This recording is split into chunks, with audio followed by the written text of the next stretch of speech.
Primer catedrático negro en Europa, ejemplo del hombre renacentista, verdadero maestro, como le llamaron sus discípulos. No estoy hablando de otro, obviamente, más que de Juan Latino. Es curioso que en esta época de tan amplia corrección política, en la cual observamos todos los días que son forzadas historias para poder agregar personajes negros en lugar de personajes blancos, nunca se hable de Juan Latino, quien entre otras cosas sí existió y llevó adelante una obra literaria impresionante dentro de todo lo que fue su época, una época maravillosa. Una época impresionante, el propio Renacimiento español, el siglo de oro español. Como siempre recuerda, las grandes palabras del maestro don Cecilio Acosta. Enseñe lo que se entienda, enseñe lo bueno, enseñe lo útil, enseñe a todos y eso es todo. En este podcast vamos a hablar de la vida de don Juan Latino, el primer catedrático negro en la historia de Europa. Ve este video hasta el final. Muchos libros, él no tenía libros. Es rocambolesco, pero que había. España era lo mismo que había. Venezuela humana ha demostrado que tenemos una sola raza humana. Un poco en común y decir, somos la misma gente, somos el mismo pueblo y por alguna razón estamos divididos y esto más bien beneficia a otros, ¿no?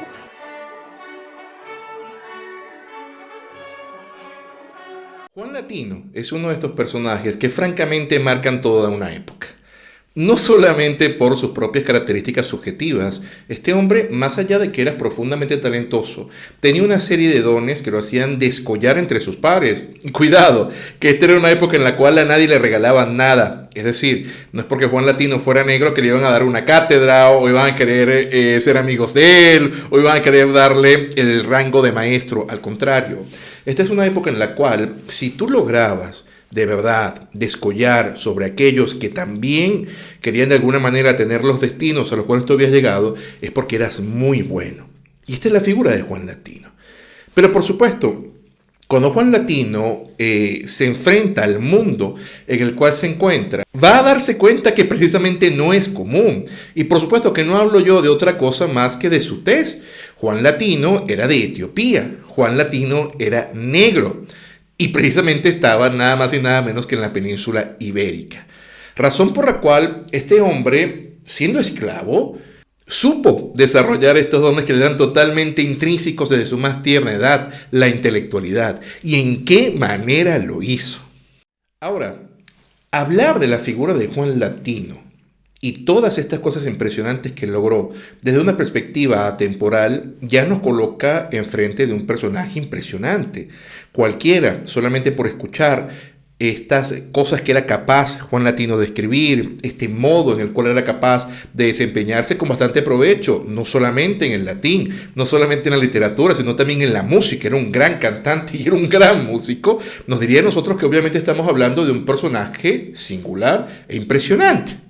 Pero es que el caso que una vez que uno logra situar correctamente a Juan Latino en su contexto histórico, nos logra, por supuesto, trasladar a ver la grandeza de este personaje injustamente olvidado.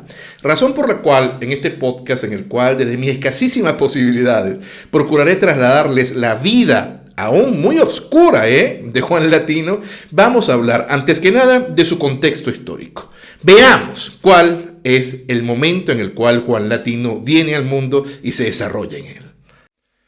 La vida de Juan Latino como personaje histórico, que vaya, merecería muchísimas películas, se desarrolla fundamentalmente en la Granada del siglo XVI. ¿Y cómo era vivir en esta ciudad? ¿Qué estaba pasando allí? La Granada de finales del siglo XV e inicios del siglo XVI presenta una coyuntura histórica particularmente interesantísima, porque por supuesto este era el último resquicio del reino nazarí que aún se encontraba en el territorio peninsular a finales del siglo XV, y sabemos que por la guerra iniciada por los reyes católicos en el año 1482, que acaba en el año 1492 con la toma de Granada, es decir, Boabdil le entrega la llave de la ciudad a los reyes católicos, veremos entonces lo que va a ser el paso de esta ciudad nazarí, esta ciudad esplendorosa, ¿no?, de esta etapa hasta lo que va a ser el reino cristiano, va a ser anexada a Castilla. La mejor manera de acercarnos a la historia de una ciudad que va a tener un cambio tan radical desde finales del siglo XV hasta el propio inicio del siglo XVI, por supuesto que es a través de la mirada de quienes estuvieron allí, y mejor aún si son viajeros insignes. En este modo, observamos nosotros como el famoso médico y comerciante egipcio Abd al-Basit, en lo que va a ser el viaje que va a realizar a Granada a finales del siglo XV, de hecho antes del conflicto de la Guerra de Granada, va a ser recibido en la Alhambra por parte de Muley Hassen. Y allí él va a hablar de todo lo bella que es la ciudad, de todo lo majestuosa que es esta joya del reino nazarí del momento, ¿no? Del mismo modo, veremos nosotros que se van a pronunciar también cuando la ciudad pase de tener este enclave islámico a una visión, una cultura, una política profundamente cristiana, auspiciada por supuesto por los vencedores de la Guerra de Granada, que son los Reyes Católicos, particularmente por la administración castellana de doña Isabel I de Castilla, llamada la Católica.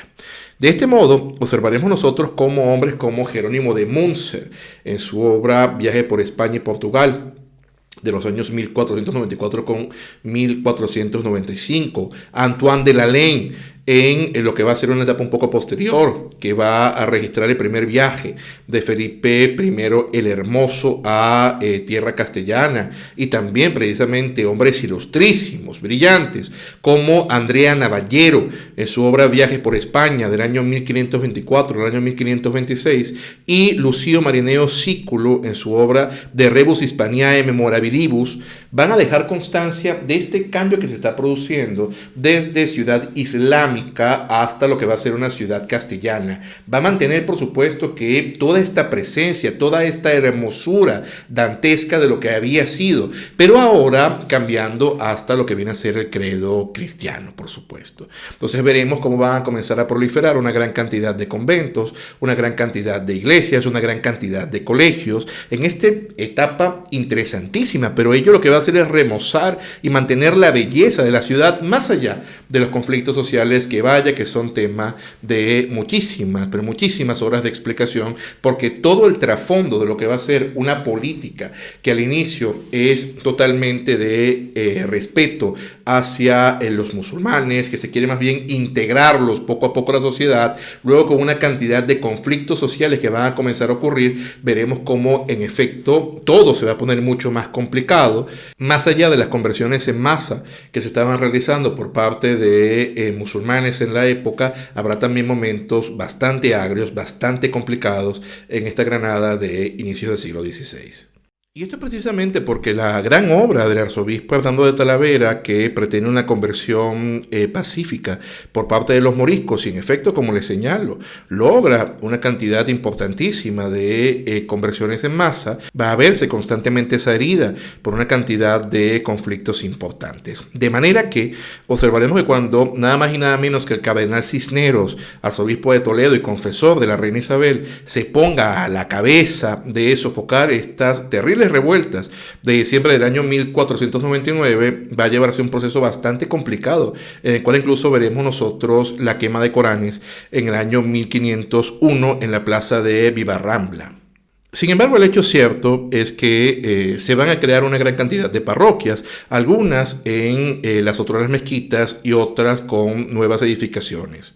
De este modo se va a llevar entonces adelante un proceso de aculturación y particularmente de castellanización, que sobre todo va a tener una cabeza mucho más clara y visible a través del establecimiento de la Inquisición allá en el año de 1526. Ahora, el año 1526 es un año particularmente importante para Granada y por supuesto para la historia de nuestro personaje Juan Latino, porque ese va a ser el año en el cual don Carlos I de España y V del Imperio Sacro-Romano Germánico va a ir a pasar su luna de miel con doña Isabel de Portugal.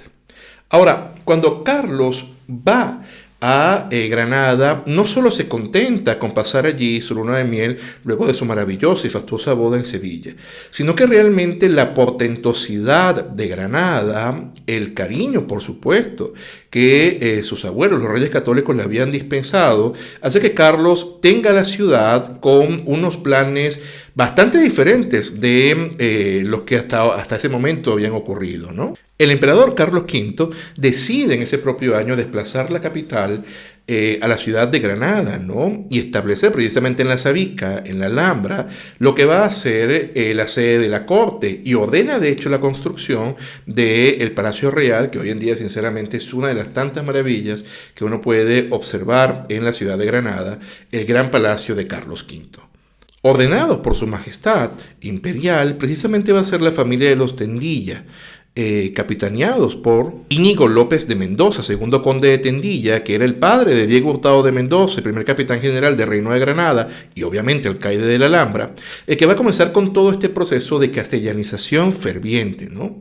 Y veremos entonces cómo va a cambiar la simbología de la otrora ciudad del Reino Nazarí.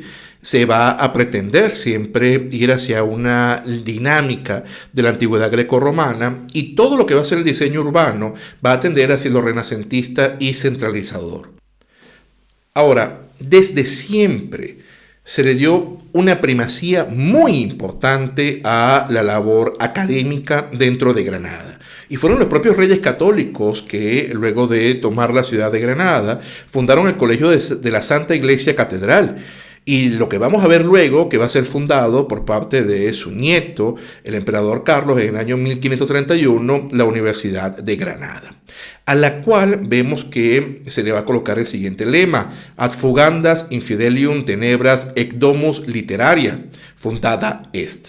¿Qué quiere decir? Para ahuyentar las tinieblas de los infieles, esta universidad fue fundada.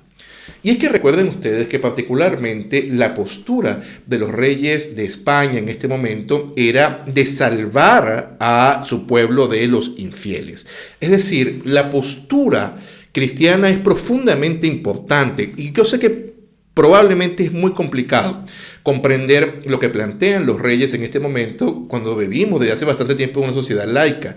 Y en principio, para buena parte de la población, la religiosidad no tiene mayor importancia, porque de alguna manera la religiosidad ha quedado muy alejada de lo que viene a ser el sistema axiológico propio de la sociedad. Pero en esta época lo era todo. Realmente tu creencia religiosa determinaba bastante tu modo de comportarte, tu modo de observar y ver la vida. Razón por la cual la causa de España en este momento es la causa cristiana.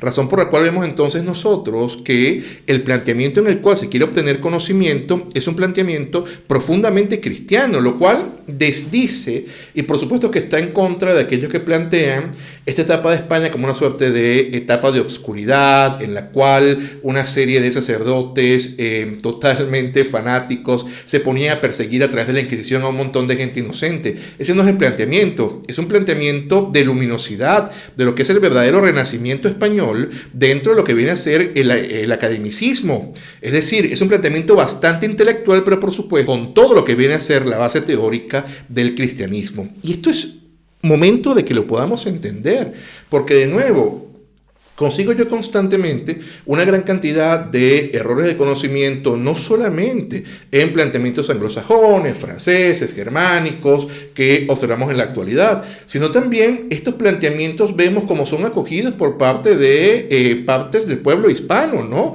No solamente de la península ibérica, sino también desde Hispanoamérica, en la cual se observa a España como una suerte de estado retrógrado, confesional, alejado de lo que es el avance y el espíritu renacentista de la época, cuando es todo lo contrario. En España están, vamos a decirlo, renaciendo las culturas, las letras, el arte, las cosas hermosas, pero el cristianismo es algo profundamente importante en tanto y en cuanto esto determina todo lo que es el sistema de valores que llevan adelante estas personas, y esto es lo que va a permitir que Juan Latino sea posible en este contexto histórico y no lo sea en el contexto histórico de otras personas, de otros pueblos que están viviendo exactamente la misma etapa. De este modo, es en esta etapa en la cual observamos que está el emperador Don Carlos, hijo de Felipe el Hermoso, y doña Juana la Loca, nieto por su parte de los reyes católicos, que va a venir al mundo Don Juan Latino. Ahora, como una figura obscura que es, incluso al día de hoy existen dudas acerca de su origen. Si hacemos caso nosotros a Bermúdez de Pedraza, que incluye a Juan Latino en un elenco de una cantidad de hombres famosos de la época, él señala que a Juan Latino lo habían conducido hasta España desde Berbería, siendo apenas un niño en estado de cautividad junto a su madre. Si hacemos caso a Ambrosio de Salazar, vemos que fue traído desde Etiopía con 12 años de edad. Por su parte, el abad de Rute, Francisco Fernández de Córdoba, señalaba sin ningún tipo de ambaje que el tercer duque de Sesa había tenido como compañero de estudios a Juan Latino, quien había nacido en su casa de Baena, aunque era de padres guineos y no libres. Sin embargo, vemos nosotros que va a ser el propio Juan Latino el que va a desmentir cualquier otro tipo de origen sobre su vida y va a señalar lo siguiente. En su obra de Translatione Corporum Regalium establece una suerte de síntesis o sinopsis autobiográfica. Él dice: Juan Latino, cristiano etíope, traído desde Etiopía cuando era niño, esclavo del excelentísimo e invencible Gonzalo Fernández de Córdoba, duque de Sesa, nieto de Gonzalo, el gran capitán de las Españas, por él mismo alimentado con la leche de la infancia, al tiempo que educado e instruido a su lado en las artes liberales desde la ignorancia y finalmente obsequiado con la libertad, recibió para regirla en Granada del ilustrísimo y reverendísimo Pedro Guerrero, arzobispo muy sabio sin duda alguna, la cátedra de gramática y de lengua latina de la Santa Iglesia de Granada, que dirigió felizmente durante 20 años, en Granada en el año 58 de su vida. Es decir, según las propias palabras de Juan Latino, él había llegado desde Etiopía junto a su madre en estado de cautividad, había sido esclavo y luego no solamente es que había sido liberado, sino que había llegado a ser catedrático de la Universidad de Granada en gramática. Ahora, ¿qué se entendía en la época cuando se hablaba de Etiopía? Ese término en el siglo XVI en el cual vivía Juan Latino podía designar lo que venía a ser la parte negra del continente africano o lo que también se llamaba la nación negra. Y por tanto era un área bastante amplia de África que sinceramente hoy en día es muy complicado de obtener la concreción de a cuál lugar geográfico en particular del continente africano se refería. Pero el hecho es que sabemos entonces que Juan Latino venía del África negra de manera cautiva junto a su madre aquí a inicios del siglo XVI a Granada. Juan Latino pasa sus años infantiles en Baena junto a Gonzalo, el nieto de María Manrique y del gran capitán don Gonzalo Fernández de Córdoba, ¿no? Entonces observaremos nosotros que ellos, siendo bastante niños, poco después van a trasladarse hasta Granada, siendo nombrado Luis, padre de este jovencísimo Gonzalo, representante del emperador como embajador ante la Santa Sede, donde va a fallecer de un modo repentino y fulminante precisamente en este año paradigmático de 1526. Por tanto, todos los títulos de las dos casas nobles van a pasar a este jovencísimo, este infante Gonzalo, que entonces va a ser Gonzalo Fernández de Córdoba, tercer duque de Sesa y quinto conde de Cabra, teniendo escasamente unos 5 o 6 años, siendo un poco menor que Juan Latino, que para este momento tenía un poco más de edad. Entonces en este año 1526 que estamos comentando tanto, en el cual el emperador va a desplazarse hasta la ciudad de Granada, allí veremos cómo obviamente no existe el palacio del emperador porque lo manda a construir, entonces van a quedarse un tiempo con esta María Manrique, la esposa, la viuda del gran capitán Gonzalo Fernández de Córdoba, y veremos entonces que va a ser Isabel de Portugal la que va a prometer que pueda terminarse por fin la construcción de la iglesia Sepulcro del Gran Capitán en Granada, que es lo que hoy en día conocemos como el monasterio de San Jerónimo. Ahora bien, es aquí cuando realmente debemos comprender en buena medida lo que vienen a ser las palabras que yo vengo señalando anteriormente en torno a lo que viene a ser la moral cristiana, particularmente católica en este momento, que se va a oponer a lo que va a ser la reforma protestante.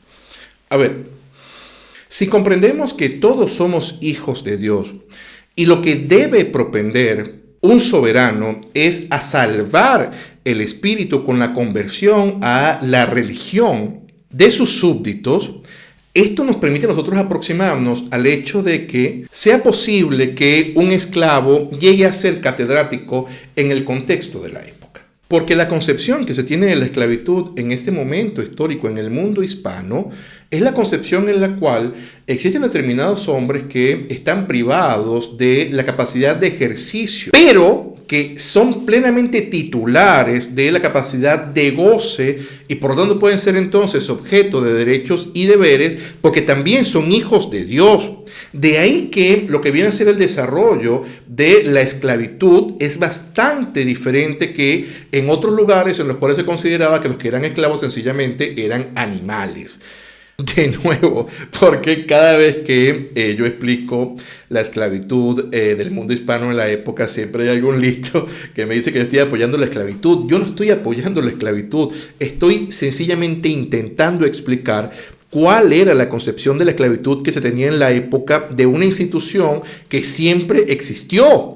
Razón por la cual, si usted quiere saber acerca de la historia de la esclavitud, pues entonces usted vea por aquí la conferencia que yo tengo sobre la historia de la esclavitud en el mundo hispano para que usted comprenda a qué me estoy refiriendo yo cuando hablo de historia de la esclavitud. Entonces, siendo esto así, si tenemos nosotros a un joven negro que viene de Etiopía, que también es hijo de Dios, que también es un hombre, pero que por lo que viene a ser un accidente relativo, conforme a un planteamiento aristotélico, es un esclavo, es perfectamente normal que si él, para el planteamiento de la época, siendo cristiano, creyendo en la Madre Iglesia Católica, demuestra aptitud hacia lo que viene a ser un planteamiento académico, pues se le permita cursarlo. Y esta yo creo que es la razón fundamental por la cual se da un Juan Latino en el siglo XVI solamente en España. En ninguna otra parte de Europa veremos nosotros que se le va a permitir a un esclavo africano llegar a ser catedrático independientemente de las aptitudes académicas que demostrara o no. Y esto va a ocurrir precisamente en una familia noble bastante acomodada, bastante importante. De nuevo, si recuerdan lo que les estoy diciendo, Juan Latino es esclavo nada más y nada menos que de este jovencito Gonzalo, que es nieto del gran capitán Gonzalo Fernández de Córdoba. O sea, no es cualquier cosa. Este es el planteamiento que tiene la nobleza de ese momento que estuvo nada más y nada menos que ligada a los reyes católicos. Recordemos, el gran capitán de los ejércitos de don Fernando II de Aragón, pero sobre todo de Isabel I de Castilla, ¿no? El invencible gran capitán Gonzalo Fernández de Córdoba. De ahí que podemos desprender nosotros entonces que este planteamiento es el humanismo del cual hablamos en la época. Un humanismo que está en la corte española. Ahora bien, para poder explicar este momento de la vida de Juan Latino, voy a valerme nuevamente de las palabras del abad de Rute, que en su obra señala lo siguiente. Conforme crecía el negro, daba muestras de mayor inteligencia y, silencioso y atento, asistía con su amo a las primeras lecciones que un ayo bueno y paciente daba al revoltoso huérfano. No era frecuente, sin embargo, el caso, y fue precisa toda la constancia del esclavo para vencer la resistencia de los que gobernaban la temprana edad del duque, hasta que, gustando ese de tenerlo por condiscípulo, aprovechó de tal suerte, que pronto decidió a sus señores a dedicarlo al estudio de las letras, aunque el propio Juan Latino había mostrado su disposición a estudiar medicina. De manera que imagínense ustedes la dantesca situación. Es decir, este joven heredero de estas dos poderosas familias nobles, que podía decir que nada más y nada menos era nieto del gran capitán Gonzalo Fernández de Córdoba, tenía a este esclavo negro que era mucho más avispado y mucho más atento a las lecciones que él mismo, y disfrutaba de la compañía de este esclavo, razón por la cual él mismo comenzó a promover que él estudiara naturalmente hacia lo que era su vocación, ¿no? Así veremos nosotros que el desarrollo de Juan Latino va a ir por unos lugares bastante hermosos. Y no solamente es que va a ser desde la perspectiva académica, literaria, un grande, sino que va a llegar a tocar con bastante facilidad el monocordio, la vihuela, el órgano, el arpa y el laúd. Y además se habla de que tenía una voz hermosa, era un excelente cantante. Así asistimos nosotros a la vida de este Juan Latino aproximadamente a sus 25 años. Ha sido particularmente bien formado en los aspectos de la literatura, de las bellas artes, sabe muy bien música, pero ¿cuál es la granada que se va a encontrar él particularmente en esta etapa? Como les venía señalando, junto a los conflictos sociales, religiosos que existían por el momento, el hecho es que existe una cantidad importante de establecimientos de colegios universitarios. Del mismo modo, veremos nosotros que por esta época va a trasladarse de Ciudad Real a Granada lo que va a ser el Tribunal de Justicia de la Chanchillería, que curiosamente ya era una orden que había dado en su momento Fernando II de Aragón como regente de Castilla. La Granada de esta época, socialmente, la veremos más bien dividida en unos estamentos que bien podemos considerar la nobleza, el clero y el estado llano. Y observaremos, por supuesto, que lo que va a ser el desarrollo del cristianismo dentro de Granada va a llevar a que, sobre todo luego de lo que va a ser la posterior rebelión de las Alpujarras, que va a llevar a la guerra de las Alpujarras, termine disminuyendo de un modo bastante sensible la población de origen musulmán, que con el paso del tiempo va a ser una franca minoría dentro de la ciudad. Ahora, una de las figuras más importantes de la Granada de la época y que de hecho va a ser uno de los principales protectores de Juan Latino va a ser el arzobispo don Pedro de Guerrero. Este hombre veremos que va a participar en lo que va a ser no solamente el funcionamiento de la universidad y los colegios, consolidando en buena manera la actuación de otro de los grandes nombres de la época, Gaspar de Ávalos, sino que también se va a encargar de desarrollar los propios estudios teológicos. Momentos importantísimos de esta época son en los cuales van a coincidir el arzobispo don Pedro de Guerrero con el rectorado de don Pedro Vázquez, que también fue una personalidad particularmente beneficiosa para el desarrollo de la institución. Así, en la Universidad de Granada se impartían teología, artes, medicina, leyes y cánones. Y a pesar de que en ocasiones en ciertos círculos académicos puede ser polémico el hecho de hablar de gramática, también se impartía gramática, aunque el propio señalamiento en torno a lo que viene a ser la gramática en la época y si era que formaba parte de la universidad o si no estaba ligada netamente a la universidad, yo creo que se ve bastante zanjado cuando observamos nosotros en comunicaciones dirigidas por parte del rey don Felipe II con posterioridad a Juan Latino, en la cual le habla o le señala como maestro catedrático de gramática en la Universidad de Granada. De este modo, la universidad impartía los grados de licenciatura y doctorado. Así llegamos entonces nosotros a los 28 años de Juan Latino, siendo pleno año de 1546, en el cual ante el arzobispo, el oidor de la Real Chanchillería, el conde de Tendilla y otros grandes caballeros de la época, y después de un arduo vejamen, le es conferido el grado de bachiller en el mes de febrero. Y aquí ya nos damos cuenta nosotros de una categoría de la cual hablaremos dentro de unos minutos sobre la figura de Juan Latino. En el acta que existe, si bien es cierto, seguía siendo esclavo aún de su amo, don Gonzalo Fernández de Córdoba. En el acta de el grado de bachiller se coloca Ioannes Latino. Y esto solamente puede responder a que ya Juan Latino había demostrado un manejo tan proverbial de lo que era la lengua latina que ya le llamaban así. Es apenas un muchacho de 28 años. Cuidado que si bien es cierto, él había sido educado por los mejores preceptores de la época, como que solamente ello le permitiera a él obtener el grado de bachiller. Para poder obtener el grado de bachiller en artes, Juan Latino tuvo además que estudiar gramática. Tenía que tener 3 años de estudios de lógica y filosofía, y todo ello lo tuvo que cursar Juan Latino. Ahora, hay quien se pregunta por qué Juan Latino llega a ser bachiller a una edad tan avanzada. En esa época se tenía, por supuesto, que una edad bastante inferior a los 28 años para llegar a ese tipo de grado. Pues yo creo que no podemos dejar de recordar que estamos hablando de Juan Latino, un esclavo. Y por supuesto que algún tipo de dificultades tendría por esta condición que le era intrínseca desde su nacimiento. Y yo creo que más allá de victimismos o de planteamientos en los cuales solamente podremos nosotros elucubrar sobre cosas que no están documentadas, pues podremos decir entonces que Juan Latino, como todas las personas a lo largo de toda la historia de la humanidad, tuvo dificultades, tuvo complicaciones para poder obtener sus metas, ¿no? Yo creo que ninguna vida, independientemente de que hay vidas mucho más complicadas de otras, son caminos de flores. Razón por la cual, pues, en esta época, a pesar de que no tenemos nosotros la documentación suficiente, Juan Latino habrá tenido algunas dificultades desde su condición de esclavo, que le habrán impedido llevar adelante sus estudios de un modo mucho más breve. Sin embargo, aquí vemos que se gradúa de un modo particularmente provechoso como bachiller. Ahora, hay un personaje que cambia la vida de Juan Latino. Y es que precisamente estudiando gramática, su maestro va a ser don Pedro de Mota, quien va a ser catedrático de gramática de la catedral y también de la universidad.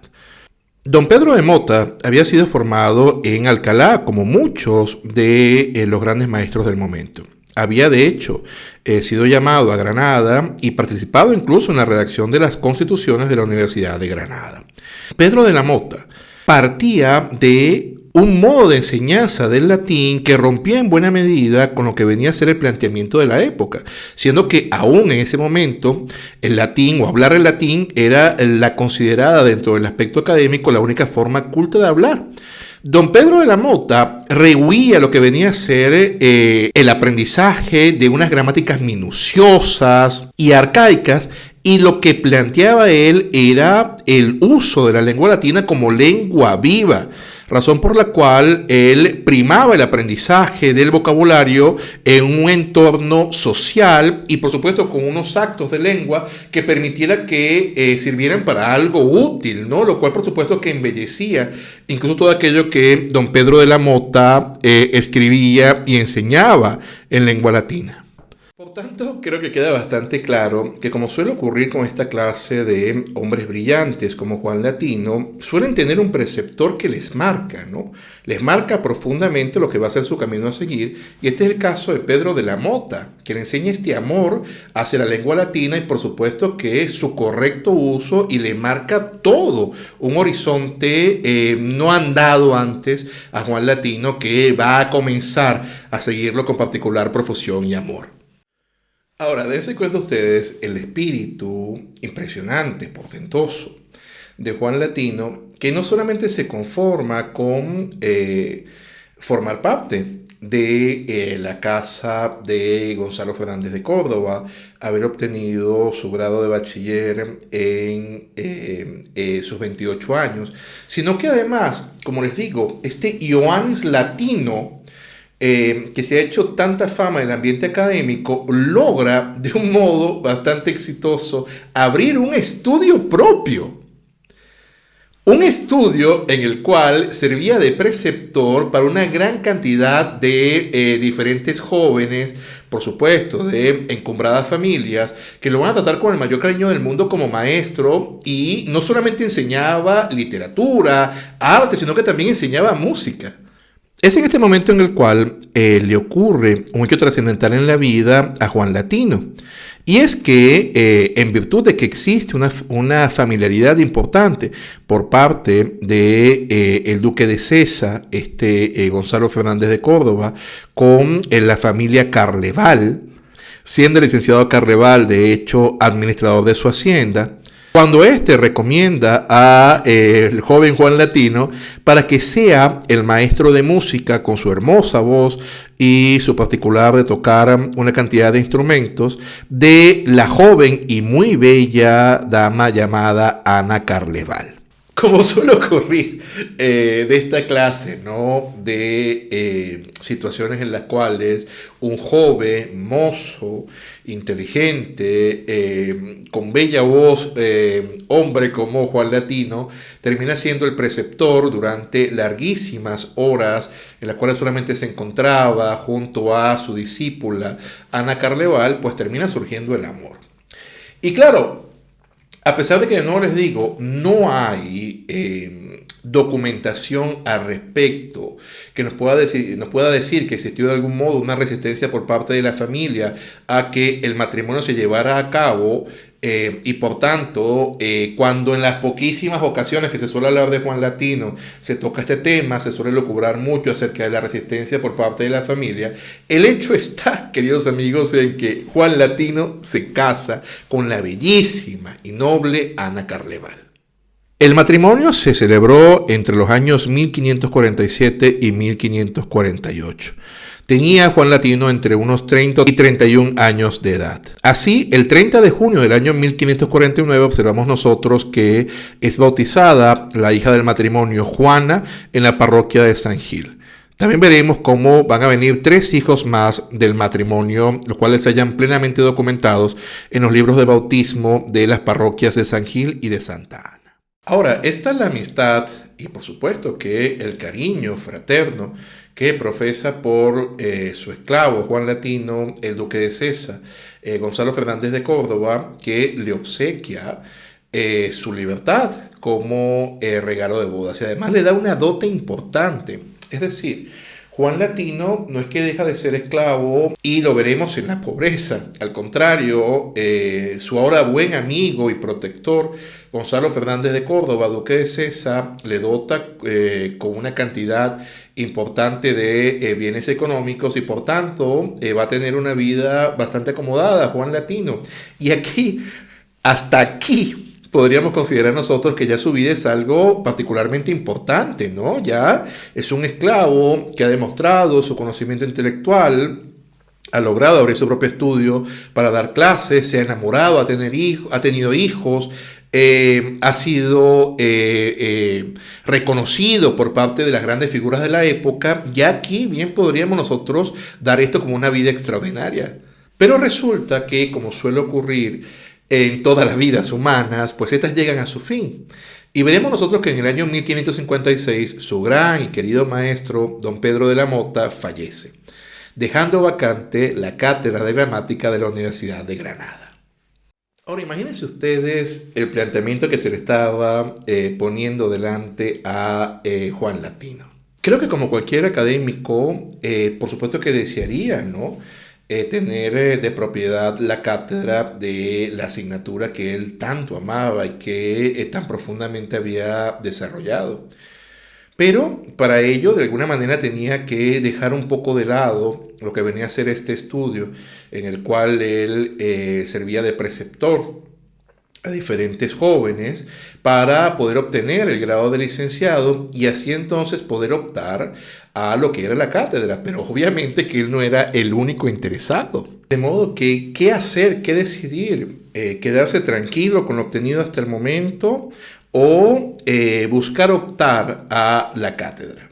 Y en efecto, Juan Latino va a terminar en noviembre de ese año obteniendo el grado de licenciado.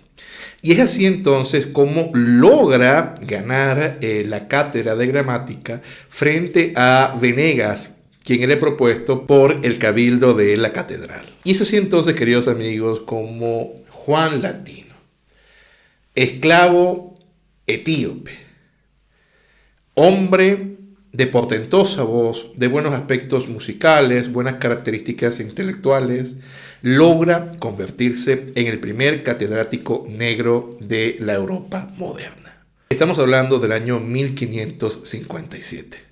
Ahora, muchas veces se habla de por qué Juan Latino, ya ahora como catedrático y con toda la inteligencia que demostraba, por qué existe tan poca obra de él. Vamos, que Juan Latino sí llevó adelante bellos versos en diferentes publicaciones, particularmente en latín. Pero en comparación a lo que vienen a ser la cantidad de años que estuvo como maestro, sus discípulos convenían en llamarle maestro, ¿no? Juan Latino escribió poco, pero la única respuesta que podemos nosotros señalar en torno a Juan Latino es porque llevaba tanto tiempo, Juan Latino le tomaba tanto tiempo dar estas clases en la universidad, en las cuales dejaba todo, daba todo de sí y procuraba aprender constantemente de los grandes maestros y de los grandes volúmenes, los grandes tomos que se encontraban en la biblioteca, que esta es la razón por la cual podemos considerar nosotros que Juan Latino no tuvo una obra, vamos a decirlo, una obra multitudinaria, que cuidado, sí escribió, por supuesto que publicó varios libros, varios trabajos, pero no con la cantidad que uno podría suponer de una mente tan brillante. Así veremos nosotros que Juan Latino ya publicará un primer volumen de poesías por allá, por el año 1576, que particularmente dedica a su majestad don Felipe II, ¿no? Igual, siempre veremos que en su obra Juan Latino va a hacer constante alusión a Rey, quien particularmente es el primero al cual le dispensa sus hermosos versos, pero también a grandes personas de la época, ¿no? Como el caso de don Pedro de Deza, que va a ser otro de sus grandes amigos y protectores, quien era nada más y nada menos que el presidente de la Chanchillería y uno de los miembros integrantes del Consejo General de la Inquisición. Ahora, uno de los personajes a los cuales Juan Latino quería más, ¿no? Admiraba más y que era uno de los más admirados también de la época y por tanto también premió con sus versos fue Juan de Austria. Y como suele ocurrir pocas veces en la historia, Juan Latino pudo conocer a su héroe, a este portentoso genio militar, hijo ilegítimo del emperador Carlos y por tanto hermano de su majestad don Felipe II, este héroe inmortal, vencedor de la batalla de Lepanto.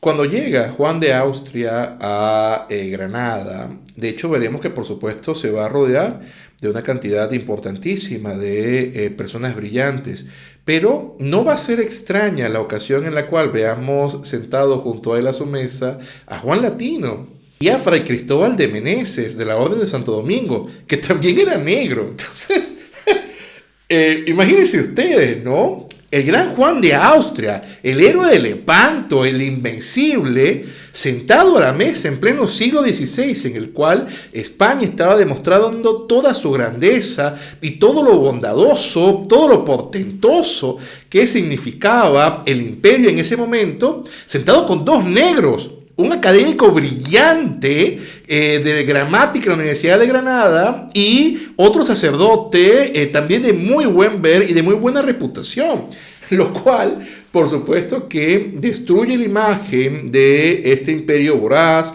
racista, genocida, discriminador que nos están vendiendo, ¿no? Y que usualmente forma parte de la leyenda antiespañola.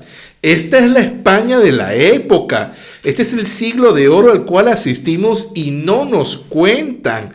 De manera que cuando uno asiste usualmente en la época actual, y con esto debo dar aquí mi opinión, pero uno asiste a las diferentes plataformas de series y películas y al cine, ¿no? A ver películas y observa personajes históricos distintos del mundo hispano, que se les coloca en relación con personas negras cuando muchos de ellos sí eran furibundamente racistas y consideraban que los negros no estaban entre las razas de las personas. Hay un presidente norteamericano, de hecho, que vendió a sus hijos que tuvo con una esclava, por supuesto hablo de Thomas Jefferson. Pues este señor, don Juan de Austria, el hermano del rey don Felipe II, que de hecho Felipe II también se escribió con Juan Latino, por la maravilla de poemas que escribía Juan Latino, de esto no se habla. Más bien lo que nos trasladan es un imperio depravado, un imperio obscuro, un imperio carnicero, discriminador, racista, que no existió, que no forma parte de lo ocurrido en la historia. Porque no les digo, la esclavitud es algo que siempre existió en la historia de la humanidad, siempre, desde la propia edad antigua. Y el tratamiento que están dando a la esclavitud en este momento en el imperio es totalmente divergente a que se está dando en un tiempo paralelo en otras partes del mundo. Dense cuenta, vean de dónde viene Juan Latino, vean hasta dónde ha llegado este hombre sentado nada más y nada menos que con el grandioso Juan de Austria. Ahora, por supuesto que todas las vidas también tienen etapas complicadas. Y yo creo que a partir del año 1576, Juan Latino va a vivir momentos de mucha tristeza. En particular este año porque fallece su gran amigo y consejero y protector, el arzobispo Guerrero. Y en el año 1578 se entera no solamente la muerte de su héroe Juan de Austria, sino también la muerte de su gran amigo, vamos a decir su hermano de la vida, el duque de Sesa. Ahora, también nos podemos imaginar nosotros que la propia figura de Juan Latino es tan poderosa que si bien es cierto el arzobispo, su amigo Guerrero, ha fallecido, el nuevo arzobispo Méndez de Salvatierra también le trata con todo el cariño del mundo, le da todo el apoyo del mundo. Si bien es cierto, como les señalo, la obra de Juan Latino no es tan prolífica como uno podría imaginarse, al menos la obra escrita. Claro que tiene trabajos importantes, ¿no? Y en los cuales vamos a ver nosotros que son poemas fundamentalmente ortodoxos, patrióticos, encomiásticos, celebrativos, que hablan de la maravilla del siglo español que lo tocó vivir, ¿no? Allí, por supuesto, que él va a narrar grandes acontecimientos de los grandes personajes que vivieron en la época, momentos históricos importantísimos, ¿no? Que le van a permitir a su mentalidad de poeta imaginar los propios momentos en los cuales se encuentran estos personajes y embellecerlos de un modo hermoso. Veremos entonces cómo va a ir desde la propia época de los reyes católicos a los hijos de Felipe, hablará de Lepanto, hablará de las grandes esperanzas que existían sobre los miembros de la dinastía real, hablará de la fe católica y romana, hará por momentos fragmentos descriptivos de aquello que se le va presentando y sin lugar a dudas va a demostrar la maestría que hizo que en todo momento sus discípulos le dispensaran cariñosamente con el título de maestro. Juan Latino falleció entre los años 1594 a 1597 y sus restos fueron inhumados en la iglesia de Santa Ana en Granada, en la cual le acompañaron su esposa y sus descendientes.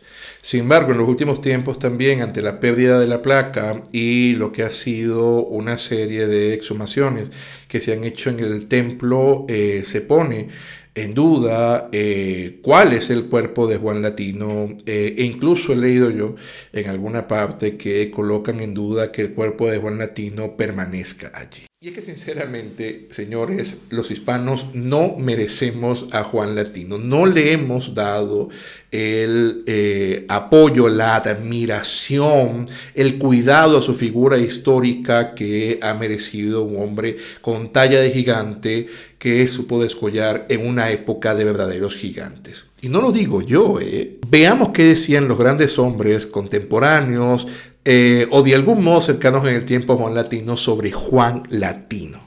Miguel de Cervantes, en el poema previo de Cabo Roto, señala: pues al cielo no le plugo que saliese tan ladino como el negro Juan Latino. Juan de Arjona, poeta granadino de finales del siglo XVI, dijo: nuevo Apolo granadino, pluma heroica, soberana, alma de Estacio latino, que con su voz soberana haces su canto divino. Rodríguez de Ardilla, poeta granadino de mediados del siglo XVII, dijo: negra la pez para el vino, y en las naves para brea, negra es el águila fuerte de todas las aves reina. 3 negros ha de tener, toda extremada belleza, negros ojos y pestañas, negras y un arco las cejas. Moreno fue Juan Latino, gloria del duque de Sesa, maestro de tantos buenos, honra de tantas escuelas. Obviamente, uno de los que con mayor profusión y maestría usó la figura de Juan Latino fue Jiménez de Enciso, quien dijo, entre tantas cosas que escribió sobre él: hijo de esclavo soy, nací en Baena, donde las letras aprendí primero. Crecí siguiendo el centro verdadero, premio que la virtud del cielo ordena. No me ha estorbado mi amorosa pena, que sea de Granada, racionero, Orfeo, Marte, Cicerón, Homero. En voz, en armas, en latín, en vena, catedrático fui, griego excelente, y en fin varón insigne, pues que llego a ser de este lugar colector digno. Y como le llamó por eminente la antigua Roma a su Adriano, el griego, la noble España me llamó el latino. El gran Lope de Vega, en La Dama Boba, en el personaje Octavio señala: no era tan blanco en Granada Juan Latino, que la hija de un 24 enseñaba, y siendo negro y esclavo, porque fue su madre esclava, del claro duque de Cesa, honor de España y de Italia, se vino a casar con ella, que gramática estudiaba, y le enseñó a conjugar, en llegando al amo, amas, que así llama el matrimonio en latín. Ahora, todos los que están viendo este video y nunca habían escuchado hablar de Juan Latino, estoy plenamente consciente de los sorprendidos que están aquí.